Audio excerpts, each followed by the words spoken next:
Eu sou a Ingrid. Me chamo Luiz Gabriel. Meu nome é Ana Clara de Souza. Meu nome é Matheus Rodrigues. O meu nome é Daniele. Meu nome é Diego.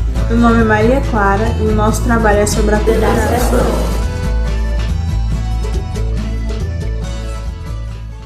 Planta de clima tropical, a aceroleira também apresenta boa adaptação em regiões onde o clima é subtropical. Prefere temperaturas na faixa de 15 a 32 graus. Temperaturas médias, em torno de 25 a 27 graus, são consideradas ideais para o cultivo, desenvolvendo-se bem desde o nível do mar até 800 metros de altitude. Um regime pluviométrico de 1.300 a 1.700 milímetros, bem distribuídos, concorre para uma maior produção de frutos de maior tamanho e melhor qualidade. Precipitações acima de 1.800 milímetros favorecem a formação de frutos aquosos com menos teor de açúcares e vitamina C. Para o cultivo da cenoura, temos 4 tipos de adubação: a orgânica, química, fertirrigação e a foliar. A adubação orgânica pode-se utilizar esterco bem curtido de galinha, gado, caprinos e ovinos, principalmente em solo de textura leve, com ocorrência de nematóides. Deve ser aplicado de 10 a 20 litros de esterco de gado ou a 3 litros de galinha nas covas de plantio, quantidade que varia em função do tamanho da cova. É recomendado aplicar o adubo orgânico no pomar de 2 a 3 vezes por ano na projeção da copa. A adubação química, o potássio e o fósforo têm sido aplicados nas adubações de fundação, juntamente com o esterco e o calcário dolomítico. A partir do primeiro mês após o plantio, pode ser feita as adubações de cobertura, a uma distância de 15 centímetros do caule, e daí por diante na projeção da copa em sulco de 10 centímetros de profundidade. A fertirrigação é um sistema de adubação eficiente que leva os nutrientes às plantas através de água de irrigação, caso não seja possível a instalação de um sistema de fertirrigação, como o citado, pode-se realizar a adubação do pomar manualmente, distribuindo a lanço sobre a superfície do terreno na projeção da copa. E por último, a adubação foliar. Então, essa adubação ela pode ser feita também via foliar, utilizando um automatizador acoplado a um trator. A propagação e preparo de mudas pode ser feito por meio de sementes, estaquia e enxertia. Por meio de sementes, elas irão ser retiradas dos frutos maduros e devem ser colocadas para secar, mas é importante que isso seja feito à sombra. A semeadura deve ser feita em canteiros com cerca de 0,15 metros de altura e 1,20 m de largura, ou também pode ser feita por meio de sacos de poliestireno perfurados. A profundidade para o plantio de sementes de acerola é geralmente de 1 centímetro. As mudas que são produzidas por meio dessa semeadura, ela deve ser mantida em locais sombreados e devem ser irrigadas diariamente. As plantas elas irão germinar entre 18 a 30 dias após a semeadura. Na estaquia serão selecionadas algumas matrizes que forem sadias e produtivas, e delas vai ser utilizadas as estacas semilenhosas jovens, que podem ser retiradas preferencialmente da parte apical do ramo da planta. E essas estacas que serão retiradas, elas devem ser enterradas cerca de 1/3 dessa estaca em terra misturada com areia ou vermiculita. Cerca de 50 a 60 dias de plantio, as estacas enraizadas serão transplantadas para sacos de plástico com 2 litros, contendo uma mistura de terra com matéria orgânica.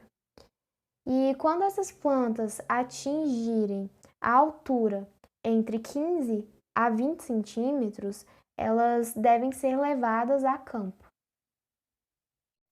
A enxertia costuma ser feita por 2 métodos, que é o borbulha de placa em janela aberta e a garfada no topo em fenda cheia. Elas são as mais utilizadas devido a terem mostrado um melhor resultado, por proporcionarem um pegamento que é acima de 70%. A enxertia ela será realizada quando a muda estiver com 4 a 6 meses ou quando o diâmetro estiver maior que 0,5 centímetros e quando a planta estiver a 10 centímetros ou 15 centímetros de altura do solo. Plantio. Quando a muda atinge a altura de 30 centímetros a 40 centímetros, faz-se o plantio no local definitivo. Essa prática é indispensável, pois a maioria das mudas de acerola tem hábito de crescimento inicial bastante esparramado, o que é preciso evitar para não prejudicar nem o desenvolvimento inicial da planta, nem a formação básica da copa. O plantio das mudas deve ser feito de tal maneira que o colo, região entre raízes e o tronco, fique um pouco acima do nível do solo. Logo após o plantio, e caso não chova, recomenda-se regas leves, cuja frequência se dá de acordo com o tipo de solo.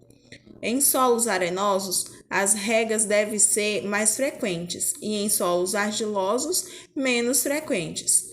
O plantio das mudas em áreas dependentes de chuva deve ser feito no início do período chuvoso. Na condução, depois de plantada, a aceroleira necessita de um tutor para sua condução.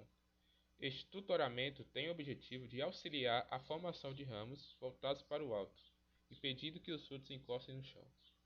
A intenção é deixar ereta e impedir a ação do vento sobre ela. Como tutor, pode-se usar uma estaca de madeira bem firme, com 80 cm de comprimento. Poda da acerola. A acerola exige alguns tipos de poda, desde o momento em que ela começa a soltar os ramos. Poda de formação. Tem o objetivo de promover a formação da copa com 3 a 4 galhos mestre, distribuídos simetricamente, os quais formarão a estrutura básica da copa. Quando a planta estiver com 50 a 60 centímetros a nível do solo, faz-se um desponte, a fim de diminuir a dominância apical sobre os ramos principais. Poda corretiva ou poda de limpeza. Vai eliminar as brotações que surgem nos 3 a 4 ramos principais, especialmente as que se dirigem para o solo. Esta prática é indispensável para facilitar a insolação e ventilação das plantas e evitar que estes ramos cubram o solo nas áreas de proteção da copa e dificultem o trabalho de adubação e irrigação. A poda dos ramos indesejáveis deve ser feita tão logo se faça necessário. Quando a poda é feita tardiamente, além de ser trabalhosa, é mais cara. Pode determinar a formação de uma copa defeituosa. A poda corretiva deve ser efetuada sistematicamente, sempre após cada ciclo fenológico de produção ou sempre que necessária, de modo a manter as plantas na altura padrão do pomar. Poda em fase adulta. Em plantas adultas, já em produção, as podas devem ser efetuadas com o propósito de reduzir o tamanho dos ramos, assimétricos em relação à arquitetura da copa. Corta-se apenas os galhos muito vigorosos e mal localizados, que dificultam tanto o trabalho de colheita quanto os outros tratos culturais. As principais pragas presentes na cultura da acerola são as moscas das frutas, que também são conhecidas como moscas do Mediterrâneo.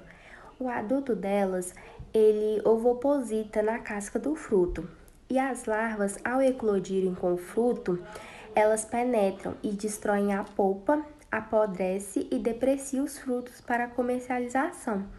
E além disso, ele também provoca alterações no gosto e queda precoce. Cochonilhas. Elas são exemplo dos pulgões, pois atacam os ramos, brotos, folhas e frutos. Elas sugam a seiva, inoculam as toxinas, reduzem a atividade fotossintética e, dependendo da intensidade, elas podem levar até o tecido à morte. Percevejo. Ele ataca os frutos verdes, provocando manchas e causando deformação e desvalorização comercial, além de sugar as brotações novas, o que prejudica no desenvolvimento da planta. E o pulgão. Ele possui um aparelho bucal picador-sugador e se alimenta sugando a seiva da planta hospedeira. E ao sugarem a parte final dos ramos, eles provocam seu murchamento e também a morte, o que força a planta a gerar brotos laterais. Colheita.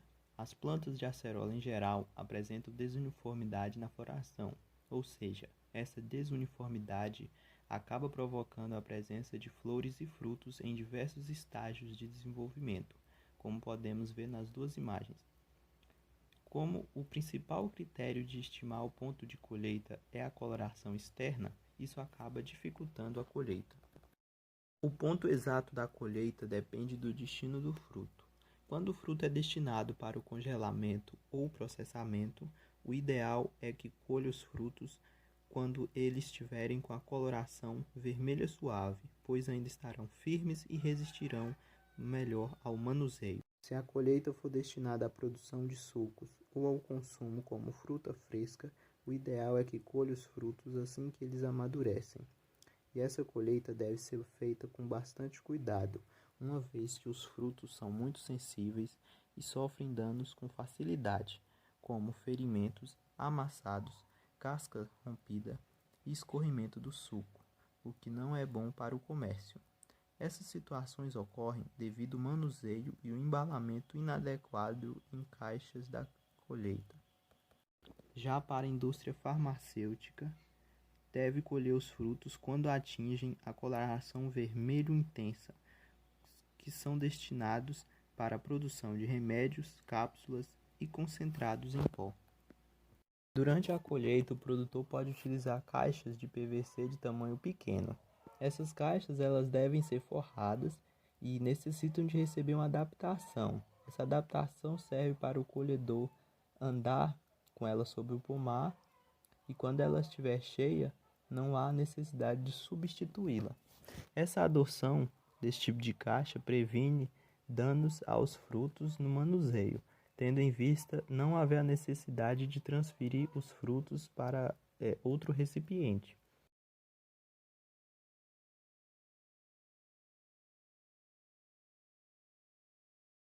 Você vai precisar de 700 gramas de acerola, 2 xícaras de açúcar e o suco de um limão. Você deve iniciar lavando bem os frutos até retirar toda ou quase todas as impurezas. Lembre-se também de retirar todo o excesso de água que ficar na vasilha. Após isso, adicione na panela as acerolas, o açúcar, o suco do limão e também uma xícara de água. A panela deve ir ao fogo até que as frutas estejam em um ponto bem macio. Após isso, a mistura vai ao liquidificador e bate até chegar a uma consistência quase homogênea. A mistura deve passar por um coador para a retirada do resto de sementes e voltar novamente ao fogo até que chegue a um ponto de brigadeiro de colher, que será transferido a um recipiente que será devidamente tampado e levado à geladeira até que resfrie e fique na consistência correta. Após isso, é só servir, aproveitar e degustar a sua receita. Bom, esse foi o nosso vídeo, espero que tenha gostado e até a próxima!